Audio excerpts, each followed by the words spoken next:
not unified by faith and culture, that the 5,000 copies of the Quran were burned as the exercising of the text of the devil. This was in 1500, of course, or 1499, 1500, happened sometime.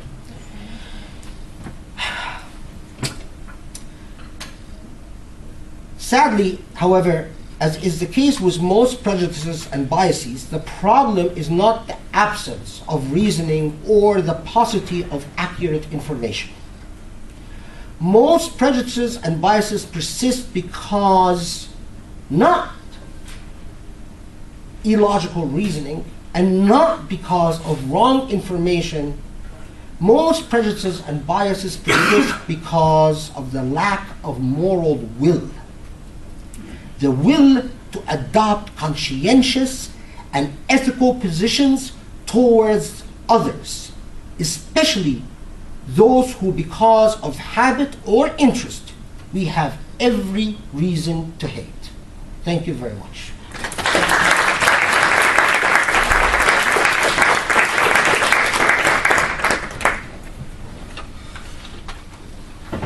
If there are any questions that the professor can answer, the time is now. If it will help, I'll stand up. Yeah, a brief question. I would like to know your opinion about this thesis of Abdullah and Naim when he points out that Muslim needs a secular state, because accordingly, religious or Islamic state is incompatible with the idea of democracy as the foundation of the modern world. I mean, I'm hesitating because I'm supposed to write a review of this book, and I'm not sure how much should I say, but my problem is not with Naim's so-called arguments. My problem is with his terms. I'm not sure what he means by secular state. And I'm not sure what secularism in his view is. Naim, for instance, says that in his most recent book that it is in a secular paradigm.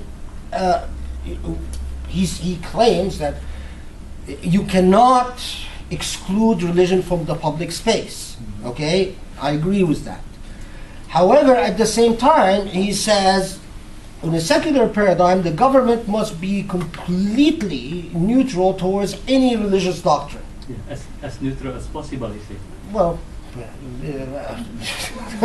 yeah, but even more, in an example, several examples that he gives, he says that that you may not cite any religious, theological, or what so-called inaccessible reasons as grounds for public policy. By definition, all grounds must be accessible. Now, this is the old argument about self-restraint and liberal democracies. And Naim presents the material as if he's inventing the stuff. Michael Perry wrote about it.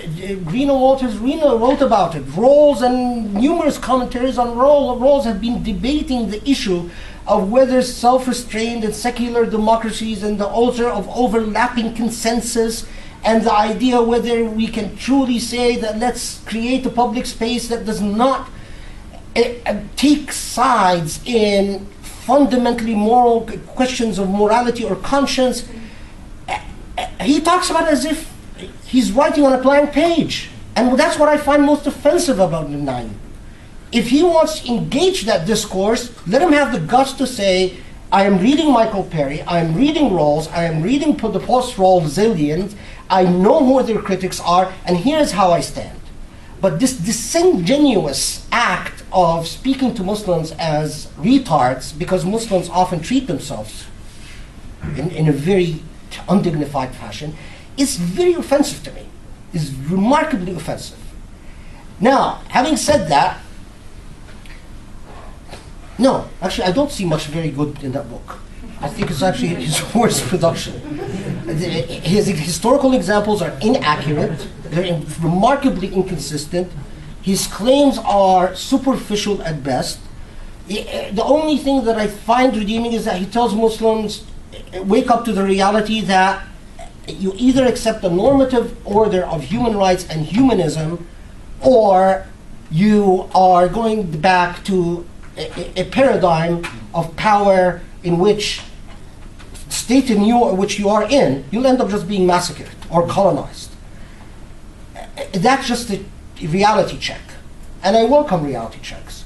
But for instance, how as a Muslim do you enter in the public policy and say, I want to I propose a law to ban pornography, but I will only rely on accessible grounds, only public accessible grounds. In my view, I'm not a supporter of pornography, whether it's in Muslim societies or I don't believe it's part of freedom of speech. I don't believe it's necessary for freedom of speech. But there is no alternative, and I don't think there's anything wrong with a secular paradigm in which a person says that pornography is fundamentally offensive to my system of core values and including reference to God and religious doctrine as constituting part of these core values. That's why I fundamentally disagree with the nine. Okay. Should I tell you what I really think? Any other But questions? in principle, that you agree with the idea that the religious values should be reduced in the public domain. I don't believe religious values should be reduced in anything. I don't think that it is. What I don't believe is in a theological state. That much I know. Yeah. But I know my field, and my field is ethics, theology, and law. I'm not a political scientist, and I'm not a political theorist, and I don't think Naim is either. And actually, I know that he's not a Muslim jurist, and he's not a Muslim theologian, and what he knows about is international law, and he's not a political theorist. So I can't tell you more than that. I mean, it is, to me, it's I much prefer a work of a political scientist who wrote about the same issue, called Nader Hashemi. He just finished a book about the Islamic State, secularism, and liberal democracy. That's a real political scientist and a really real political philosopher, and extremely nuanced arguments, and that deals with various interpretations, theological views, and various juristic views. He's a Canadian scholar that I forgot whether he teaches in Canada or the U.S. But of course, Nader Hashemi, because he presents a nuanced and subtle discourse, is never sexy. He will never be celebrated by Western pseudo-intellectuals like Naim is. He will never find rich people who will endow a chair for him. That's what I find fundamentally wrong. Okay, next. My question is the following. You explained some mechanisms, and after the Cold War that there was an implosion of the amount of Islamophobia.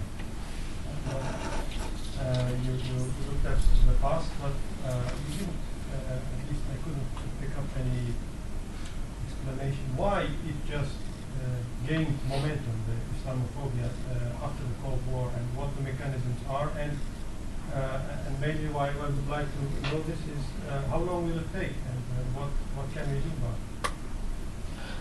You know, I don't know what will become of this, but I just wrote an article. When I first read Wilder's lecture, you know, on the one hand, in the United States, we have our own share of Wilders. I mean, we have Stephen Emerson, Daniel Pipes, God, Joseph Badansky, and like the same thing, they sell very well. I make it a practice to go every weekend to the bookstore, and every single weekend there's a new Islam-hating book, new Islamophobic book, and they achieve remarkable sales, and publishers continue publishing them. But I mean, to be fair, I blame Muslims themselves for this, Because if, while there's tells me that there are 50 million Muslims in Europe, I don't know if that's true or not. But if 10 million of these Muslims would just bother to go inside of a bookstore and put their money where their feelings are or their complaints are or their whining is, so to buy a book that they actually support, then it would translate into something real for publishers. Instead of publishing an Islam hater, they would start thinking, well, maybe we should publish people who are more fair-minded. But nevertheless, that's a side point. Why the implosion of Islam hating? There are serious, every society met by an alien culture, an immigrant culture, will enter into a self-interrogative moment about what defines them. What defines them as a people, what defines them as a culture. Part of the deal, if you will, of the post-World War and the post-colonial state is that certain rules of the game, you can make cultural initiatives, you can attempt at make systematic attempts at integration, assimilation, and so on, but you may not rely on religious bigotry, racism, or gender discrimination, etc., etc. Now, what broke the barriers? Well, obviously, I mean, the rise of the neocon movement in the United States, that had a long story, and it's actually, ironically, although one would have thought otherwise, a truly historical moment was the Bosnian genocide and the response to Serbian propaganda in the United States. At that time, Joseph Bodansky, this is sort of back in the early 90s, I mean, of course, whenever the Bosnian genocide exactly was, but yeah, 95. So, but Joseph Bodansky wrote a book that was commissioned by the Senate's Committee on Foreign Affairs, a very influential committee in the United States, congressional committee, and he wrote a well-known report called the International Islamist, which was a takeoff on the international communist. And he basically argued in this report that the United States should not take an assertive position vis-a-vis Bosnian Muslims because Islamic nationalism is a danger, and that the Serbian activities are protecting the gates of Europe. At the time that that report was leaked and it became public, he followed it by a book that included that report called Target America, and his name is Joseph Bodansky.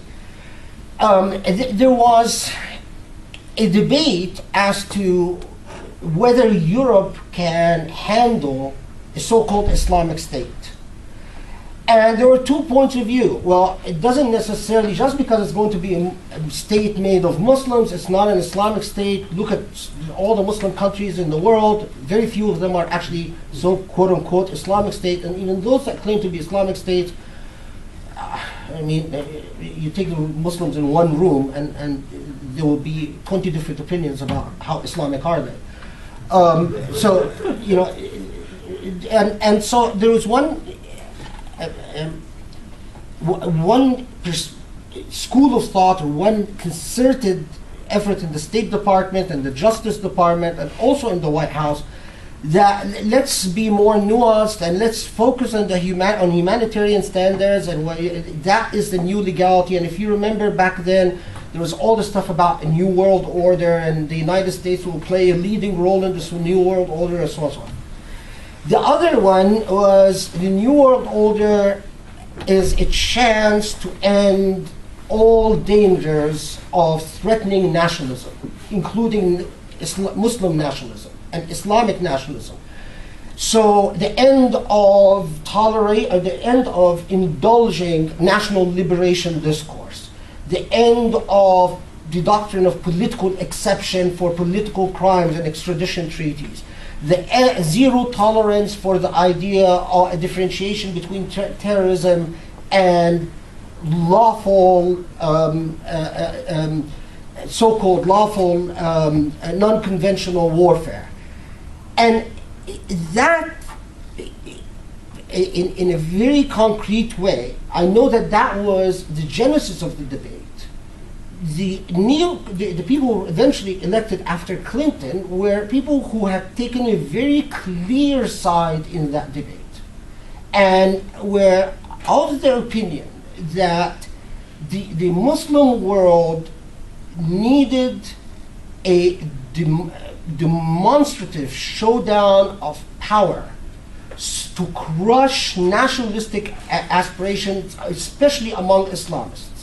Now, partly, I have to say, fueled by Muslim leaders themselves, because the context I'm very familiar with, the King of Jordan and the President of Egypt, and several others, including the President of Yemen, would go in and talk the ear off people in the White House and the State Department about the danger of Islamic movements in their countries, and that's why pressure should not be put on them to enforce human rights, or to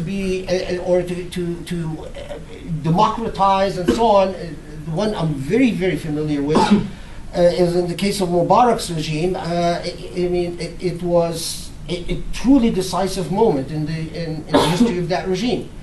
And I have to say that the neocons had bought that discourse completely. It generated and fueled by many Muslim leaders themselves, interestingly enough, including the King of Saudi Arabia at the time, and also the Saudi ambassador, what's his name, Talal,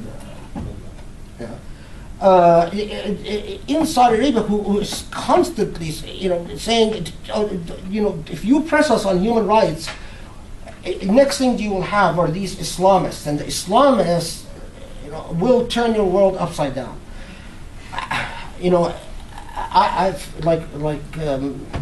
It would be, I would be,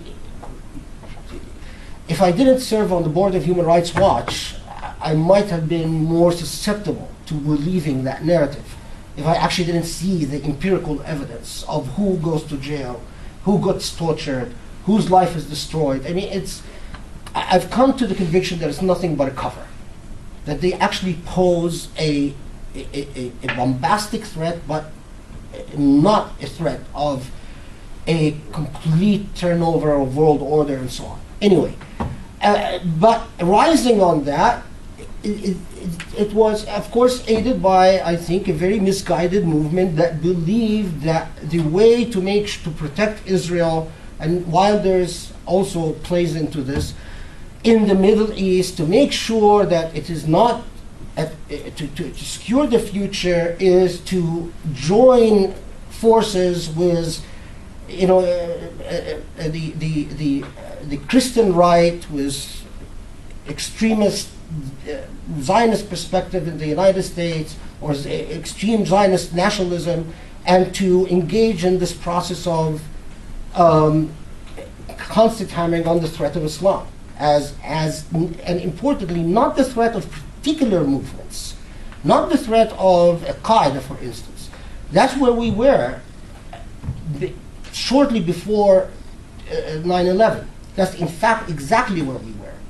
Not to focus on the reprehensibility of the Taliban, for instance, but on whether moderation itself can exist within Islam. And that's where I think we moved from rational discourse to religious bigotry. Islam is not an ideology, despite what some Muslims themselves say. It is a religion.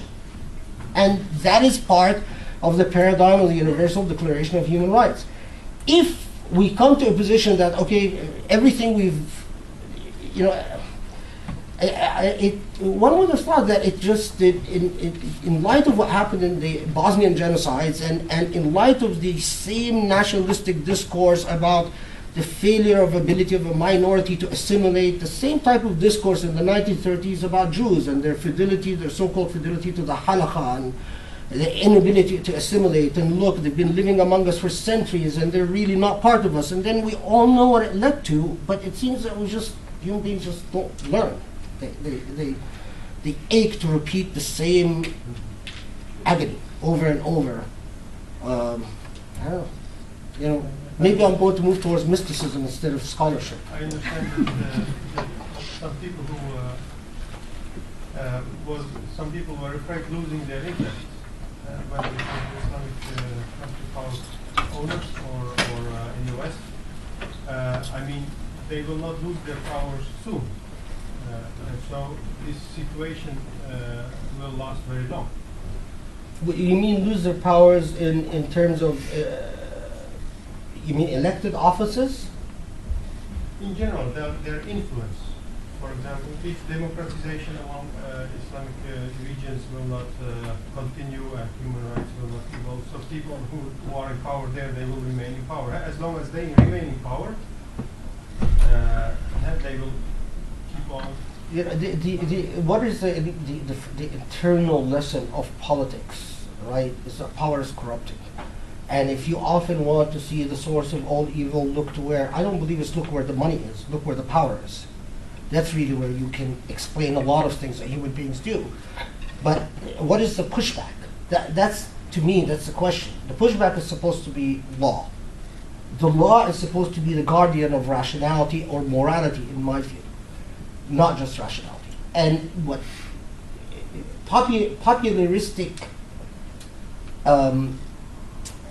power dynamics, nothing surprising there, but what I do find surprising is when the field of law started giving in, started caving to the pressure and accepting the legality of some of these differentiations. For instance, one field that I'm very familiar with is in detention policies, in the practice of what is torture, in the charitable organizations and charitable and Muslim giving to charitable organizations generally, in monitoring or surveillance of Islamic institutions and giving the government extremely wide powers in spying and collecting information and documenting information. That's in, or when people start saying, well, let's abandon the European, let's revise our notion of human rights so that we can condemn the evil of. I sometimes find myself, I find like it is nearly surreal that we're even talking about this. I think in the atmosphere that I grew up in, when I remember the first time I used the word West, I was at Yale University, and my professors said, West? What do you mean by West? Define West. Where does the West exist? And, you know, and there's constant challenging of, well, you know, so is this part of the West? Is that part of the West? And so, but by the time you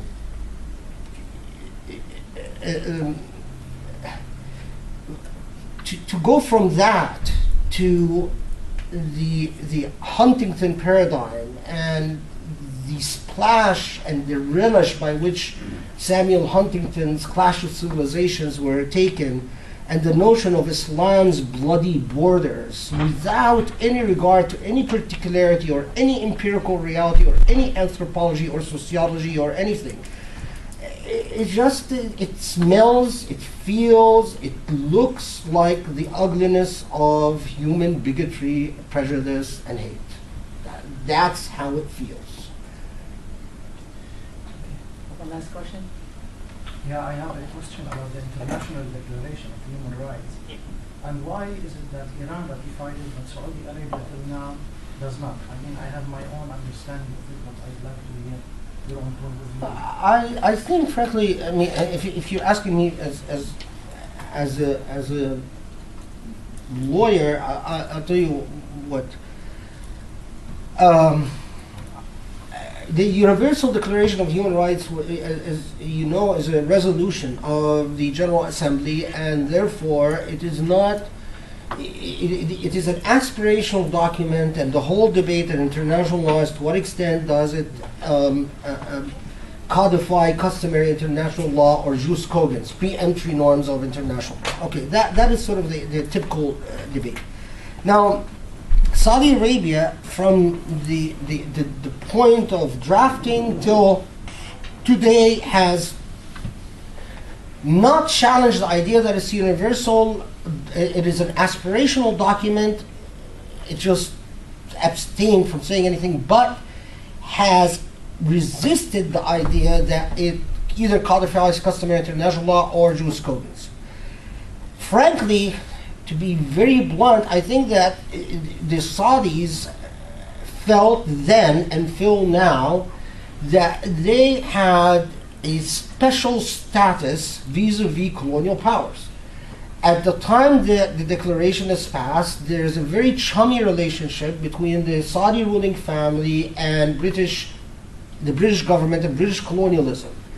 And part of that deal was that British powers would not put pressure on the Saudi government to ratify or to do what they really didn't want to do, under the claim of authentic Islamicity or whatnot. That same type of special status category was shortly breached after 9/11 was, and I was partly responsible for that by what I wrote against Wahhabis and et cetera. But I'll tell you, that was quickly mended. And the official position in the State Department, I mean, I do a lot of work with the State Department, and I tell you, it is no longer PC to criticize Wahhabis in the State Department, because Saudi Arabia has regained its position as a special exception protected by foreign powers. Its special relationship to the US makes it immune from entering into the notion of universal standards and so on. Of course, Iran was in a very different position. Iran was a colonized state, and under various political pressures, ruled a CIA coup, ruled by the Shah, and so on. So it had a very different political history. But that is, you know, it is down in the trenches, and that you find a lot of explanation of facts. The mega story, I had a professor of Roman law